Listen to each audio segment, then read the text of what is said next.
have to share this with you because the only time I get anxious at all about speaking is when I know that I'm going to talk about something that is very important to me and I get excited about, because I can really go off on tangents. And I always pray, God, just keep me focused, because you know I can go off in a million directions. And so last year at Faith Alive, I remember feeling a little anxious, and in the audience, I saw a woman that I hadn't seen in a while from a 12-step recovery program for families. And I remember I asked her to pray for me and pray over me before I spoke so that I would stay focused. And one of the things before I went, it's kind of cold in the sculling room, and I had gone out and bought a scarf. And I didn't know when I bought the scarf. I got it because it had bling on it. My granddaughter likes me to wear stuff with bling. And when I was done at the conference, I noticed something. It wasn't just bling.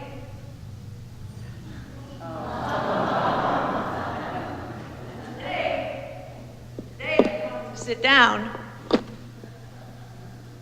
and another woman very close in my life that I haven't seen in many years, who is very much a big part of my Catholic journey, Kathy. And I asked her to hold my hand and say a prayer that I stay focused. And she says, here, put on my Our Lady of Lourdes beads. So I got another cross today. So I feel comfortable. I feel good about that, because I'm here for one reason. I want to share with you my experience and my hope. And I want to experience yours also. Because I believe what Carl Menninger said, hope is not the same as optimism. Hope is the constant search for a rewarding life. You know? So, and then Larry last night, I thought was great. Larry said how people respond when you say, how are you? How are you doing? You know, and they have different responses. And I want you to know that my response to that is, I'm wonderful. In the true sense of the word, my life is wonderful, I'm wonderful. And what I mean by that is I'm full of wonder. Every single day, I'm full of wonder. A lot of that has to do with, Larry and I have this in common. His early spiritual faith was formed by the Dominicans, and so was mine. Okay? I went to I've divided my Catholic life now in thirds. I had the first 22 and a half years were in Queens, New York, at St. Teresa's in Woodside. And then various churches, mostly Holy Family, St. Joseph's where I met Kathy, St. Eugene's for a little while, St. Sebastian's for a little while, St. Bernard's, and now here. And I thought it's very fitting. I started out at St. Teresa's, which is started by the Irish community, and I'm back in an Irish church, just like I started, okay? And it was Irish and Italian, very typical in New York, so. I love this time of year. I know I may be odd to say I love Lent, but one of the things that I love about this time of the year is the Garden of Gethsemane. I love that story. And when I was a little kid, when I went to Catholic school, it was different. I'm a pre-Vatican II person, so I don't know if that means anything to some of you older people, but I grew up with the Mass in Latin, okay? It was a very different church. When you talk about kids that go to Catholic school and their parents don't go to church, I was one of those kids. I was sent to church. I always went to church by myself. I went to the 9 o'clock Mass every Sunday morning, and I sang in the choir because all the kids sang in the choir. You didn't need any permission from your parents to get vaccinated, to be in the choir, or any after-school activities, because whatever they said, that was trumped and that was it. It was assumed that parents went along, and we did. And they did. I was really the only practicing Catholic in my family. There were 7 cousins that lived downstairs. They didn't go to Catholic school. So what the Catholic Church meant for me was, it was very different. I came from a home where I don't know how to put this delicately. There were a lot of illegal activities going on. I was over 30 years old before I knew extortion was against the law. It just was different. It was not, it was an unusual childhood. And it was, I was scared most of the time. My mother was scared all of the time. And when I went to school, and I was very isolated, I spent a lot of time alone, and so when I went to school, I entered a new world. At home, the rules changed every 5 minutes. At school, this is the Catholic Church, the rules changed once every 500 years. And I kind of liked that. You know, this was pretty, and it was, the nuns taught me manners. They taught me a lot of things. I'm sure there were the usual horror stories, but the good stuff was that I got what I needed. And so I'm going to read you, this is from James Finley, and he is a modern Catholic contemplative. It's on Richard Rohr's website. If we are absolutely grounded in the absolute love of God that protects us from nothing, that got me. The love of God protects us from nothing, even as it sustains us in all things. Then we can face all things with courage and tenderness and touch the hurting places in others and in ourselves with love. And that's the Garden of Gethsemane. You know, that the absolute love of God, the love of God for Jesus, the love of God for me, for you, will sustain us. It will not protect us from the forces of nature. Dementia, cancer, floods, shootings, everything will happen. If it wasn't supposed to be that way, if it just wasn't going to be like that, then, you know, then Jesus could have been spared the cup. So when we talk about what weighs me down, what weighed me down for that first maybe 30, 40 years, was I didn't know that the world was already in order. Okay? And I have little signs to remind me of that. My checkbook has "God is in control" sticker on it. My cell phone has, you know, "Be still and know that I am God."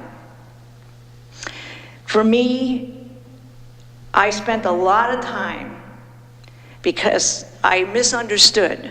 As a child, I thought that what the nun said was, if you have pain, do something with it. You know, don't waste it. Don't waste it. And I just thought, oh, so I could take what's going on in my life and I can get souls out of purgatory. I can make your life better. I can do a lot of things, okay? But I didn't realize that it was not my job. I was not God's helper. And I did think I was God's helper, because I was very worried about my parents. I was very worried that, because in school I found my parents were not married in the Catholic Church. So by some exception, I was allowed to go to Catholic school. When it was my brother's turn, they wouldn't let him into Catholic school because the rules had changed. So again, I'm the only practicing Catholic in my household, okay? My mother spent a lot of her time in a Catholic orphanage. She had very bad feelings about clergy. She didn't really want anything to do with the church. My father's family were more superstitious. You know, they were, I don't know, they would go get a statue of the Infant of Prague and put 12 pennies under it for good luck. It was that kind of a Catholicism. It was really more of a superstition. So it was my job to make sure not only that everybody stayed safe in my household, and I worked very hard at that. Then I found out when I got to school that there was this afterlife in heaven and that my parents weren't going to be eligible. This devastated me. So I figured that God needed my help. So we talked a lot about that, God and I. And I knew that if I could just intervene. I can assure you the nuns just loved that. When I would show up after, maybe third or fourth grade and say, I've been thinking about this.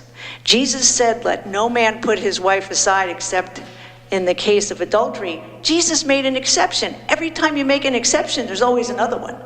And of course, there I was down in the principal's office again. I thought I had these great ideas, and then I would come home and tell my parents, we can't accept stolen property anymore, because the nuns say that's the same as stealing. So I was constantly going back and forth and back and forth. And let me tell you something. I did that for a long time in my relationships, okay? And I was always trying to be useful and helpful, even when it was not in my place.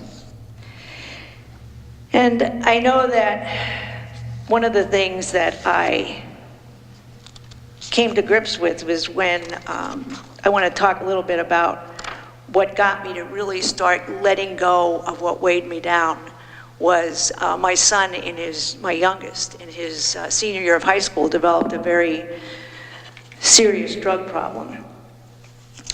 And my fixing, I'm going to read you a quote that I love because this applied to me. I was encouraged to join a 12-step program for families. And one of the things I had to learn was that I had to learn to let go of the outcome. Not let go of my son, not let go of anything except the outcome. That the forces of nature, life was going to happen. And I remember one time I couldn't control his behavior, and I knew he was under the influence, and I'd already taken his car, but he had somebody else's car. And I remember I took him in my arms and I said, goodbye, sweetheart. If I don't see you tonight, I'll see you on the other side. I had to say that for me. I had to say that because people were telling me he's not going to make it. He goes out again, he's going to die, he's going to die. And then it hit me. Yes, he might die. He might. But I'm in the Garden of Gethsemane, okay? And if this cup could pass, I wanted it to pass. But whatever it was, I knew with every ounce that I had that I would be sustained, that my son would be sustained. Because I believe we're all disciples. Like you said, that's the big message. But I'm a big believer that, the dead don't leave me. I'm constantly feel the presence of others that have passed before me. My mother died, she was young, yet still, there's rarely a time goes by.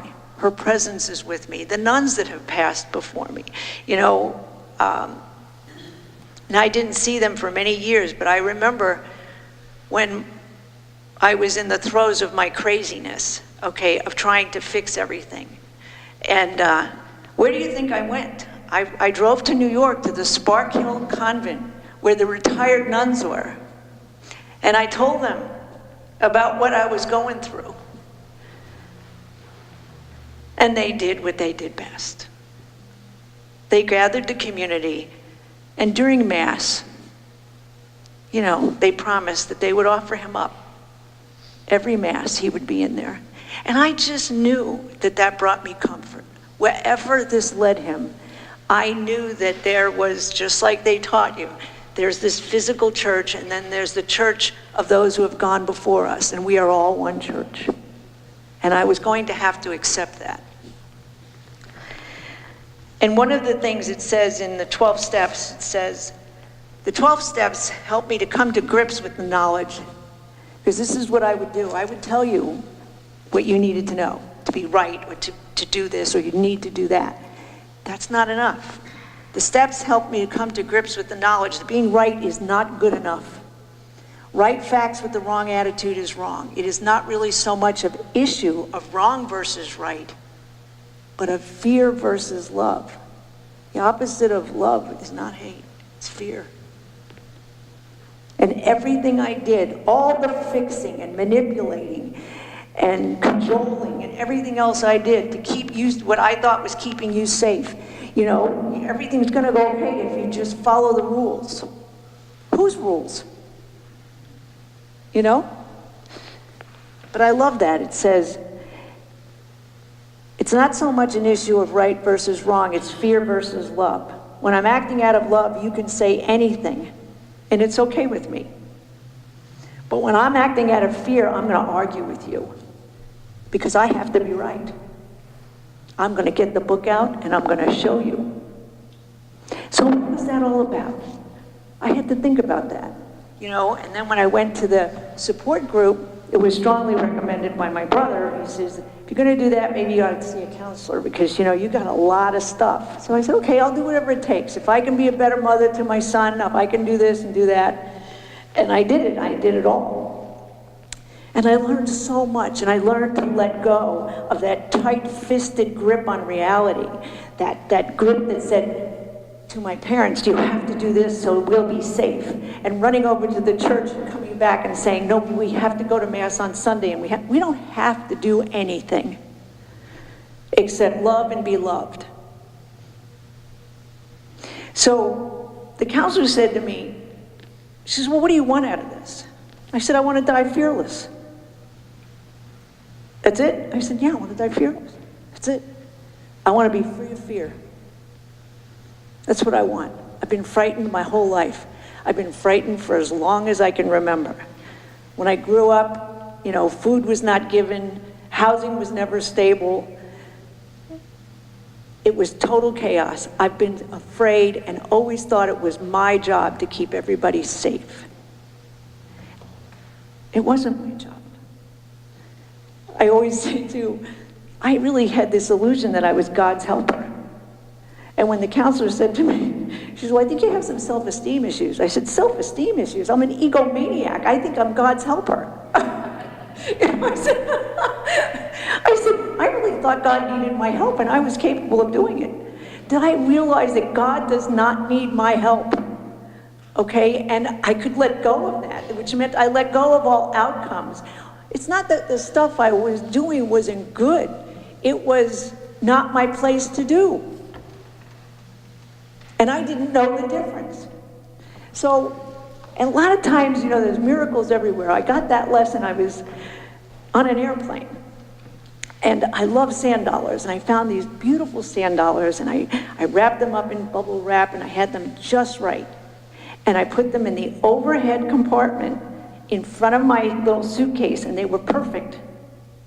And someone came along, because I'm not that tall, you know, and I couldn't reach. And this very helpful man came over and says, I'll get that for you. So much. Okay, and he got all the sand dollars up in there. And you know what hit me? Instead, I hit me.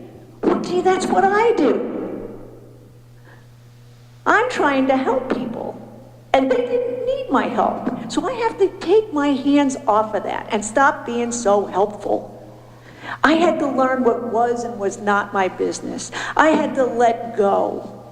I remember when I was trying to be a better listener. So New Yorkers are terrible listeners. We never let anybody finish a sentence.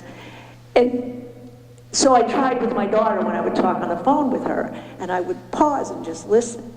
And all she kept saying for the first few times that happened, she goes, are you there? Are you there? And I said, I'm here. She says, oh, I thought we had a drop call. I said, I'm being a better listener. Okay. So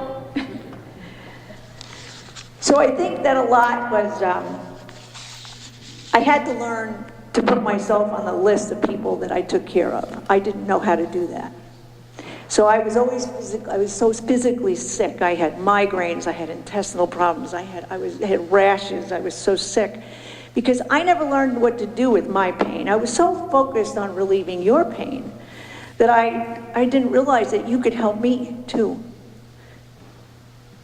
You know, one of the things the counselor said, well, why didn't you ever ask anybody for help? And I said, it never occurred to me. Because I love the Garden of Gethsemane, and I love the story of Jesus, because Jesus had 12 friends, and I didn't have any. And I'm going to tell you, I knew the names of all the apostles. I knew their life story, because it fascinated me that Jesus had 12 friends. And in the Garden of Gethsemane, his friends fell asleep. First time I ever had a surgery done, I had oral surgery. It was in Long Island. I'll never forget this. And they're trying to knock me out with this anesthetic. You know, they kept getting, they said, God, she's not that big. And we, you know, matter what we give her. She goes, no, I'm not falling asleep. They told me I said this. Why can't you fall asleep? I can't fall asleep. All the apostles fell asleep, and I have to stay awake. And they goes, oh, we got one telling us Bible stories. It was so infiltrated that I was going to be vigilant. I was going to save you.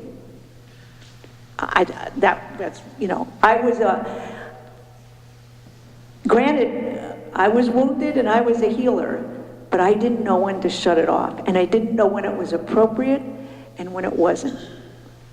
So I had to learn that God is in control. And one of the things I did that helped me, I originally started out wanting to be a writer. I wanted to go into comparative literature. And one of the ways I dealt with pain as a kid was I always did volunteer work. That was the nuns. They always said, well, you got pain, do something with it. And so I ended up doing, if something bad happened, I would literally take out the phone book before you could Google, and I would find a place to volunteer. And I got involved with kids from Harlem that were, you know, from the juvenile prison system. And the Catholic Church had a program, and I got involved with that. And I said, this is going to be my life work. I'm definitely going to reform the juvenile prison system. I always had big goals, couldn't just, you know. And so one thing led to the next, and I ended up going to medical school. Like Larry said that somebody asked him, do you ever think of being a lawyer? And with me, it was one volunteer work after the next led me. And so one of the ways I started taking care of myself is I went back to writing again. So I just want to end with, since we're going to give some credit to the Dominican sisters, I'm going to read you something, and then I'm going to end. The Dominican sisters. Sister Anne Louise's long white robe brushed across the glossy hardwood floor. Shiny black beads dangled from her brown leather belt and swayed in rhythm with her efficient, measured steps. She checked her wind-up pocket watch, ever mindful of the time, each minute precious, never to be wasted. Her stiff, starched layers of black and white linen tightly circled her face, crumpled her skin, blocked her vision. At 9 a.m. the bell rang. We lined up straight behind her. Eyes straight ahead, no talking. Keep moving. Boys on the left, girls on the right. We covered our books with paper bags. We used our crayons down to the nub. We wrote on both sides of our papers, but never in the margins, reserved for red corrections. She walked down the aisle, spreading the word. Everything is a gift, even pain. Don't squander it. Keep working. No excuses. God loves you. No exceptions.